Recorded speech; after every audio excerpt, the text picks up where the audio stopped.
I was looking at something on TV, I think it was on YouTube, and it was saying how big our universe is, how if you were to count every star, well, 1, 2, 3, you know, 1 star per second, it would take you over 2,005 years to count every star in our galaxy. We serve a great God. He is awesome and mighty. Well, we want to turn our attention to our guest tonight, Mr. Sean Patrick Williams. Give him a hand. How are you doing, I'm man? doing good. You know, it's interesting you said that.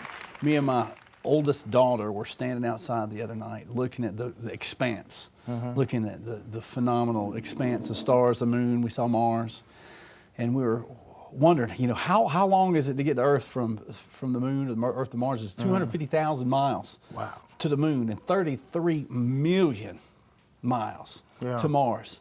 And to think that our God that hung 33 million miles away, he hung Mars, but yet he knows your name. That's right. No matter what you're going through. That's right. No matter what your situation is, even a God that big with that much detail knows every detail of your life. Yeah, and not only does he know your name and, you know, the hairs on your head, he was concerned about your soul. That's right.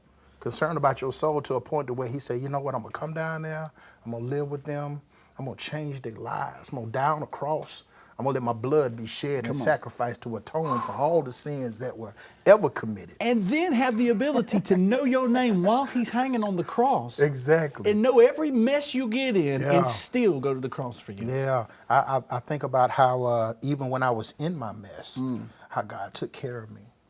You know, even when I was out there doing craziness, you know, I could have lost my mind out in that world. I could have been redeemed, but came back half a man. But God saw fit to redeem me and bring me back whole. And not only bring me back whole, he made me whole.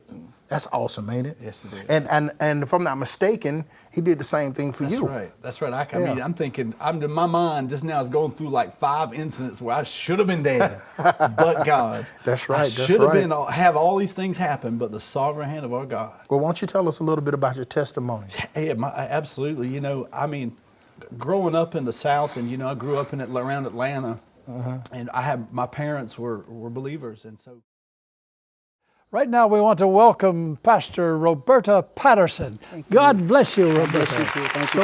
So delighted to have you with us tonight. Yes. God is so good. And yes, I understand you have a new ministry. You just started last November. Yes, so sir. this is a baby getting off the ground, isn't it? Can you share something about your Christian background with us? Coming Out of the Walls Outreach Ministry, Christian background. I've been in the church since I was a small young baby. Yeah. Been in the church majority of my life, and my mother was in the church and my father, and they just raised us up in the church. So really all I know is nothing but the goodness of Jesus and trying to help somebody know about him. But for the grace of God. For the grace of God. Oh, Yes. yes. What led you? This is an outreach ministry. You call it Coming Out of the Walls Outreach Ministry. What led you to this? All my life, my dad used to tell me I always wanted to give and do for people other than myself. Jim Sheldon, it is so good to have you on the show tonight. Thank you for being here. A joy to be here. Thank you so much for asking. So, where have you come from? Where was your last place that you were at? Home. Home? Where's home? Stanford, Kentucky. Stanford, Kentucky. Yes, sir. All right, so you've traveled from a little ways. How long did it take you to get here? 5 hours from Murfreesboro, Tennessee, where we parked the bus. So. Amen. Well, how long have you been singing gospel music? Oh, about 24 years now. Ever since I came back into service after singing country music for a while, had some things that kind of didn't work right for my life, but God got me back on track, and I surrendered fully and been doing it ever since, singing quartets and trios, wherever God get opportunity. In the last 5 years, I stepped out and I've just been doing what I'm doing now, full time, sharing what God's done in my life and just enjoying the spirit and the walk that I have with him. Well, I had seen you had several albums that you have put out. How many songs have you had go to the top 10? Top 10. Hard to believe. I've had 3 number ones. Praise and God. probably more than 6 at least, top 10. I got one current that's with a duet that's there. It's just been amazing. I mean, I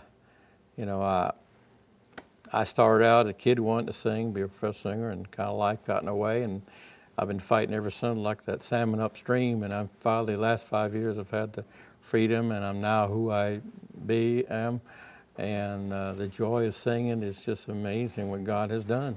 Is this your wife that's with you? Who's this over here? That is my manager. Oh, your manager. I'm sorry. It's funny though. I was just sitting here thinking, I wonder if that's his wife, because No. my wife would do the same thing. Because I could hear over here when you were trying to think of how many top 10, I hear 6. And so Yeah. that's a good manager too. But Yes. my wife, she'll do the same thing. I'll be up there teaching or preaching, and I'll forget something, or she's been here before we had our second child, and she'll say something, right? I mean, she is definitely my better half. I tell you what. Well, that's why I hired her, because sometimes my memory's not as used to be. Well, you just got to think about the music and That's the lyrics, right. right? You I'm just here have to to sing and remember talk the to you. lyrics. She'll remember the numbers. That's right. Amen. All right, you had sang the song even after. Who was this written by? Me.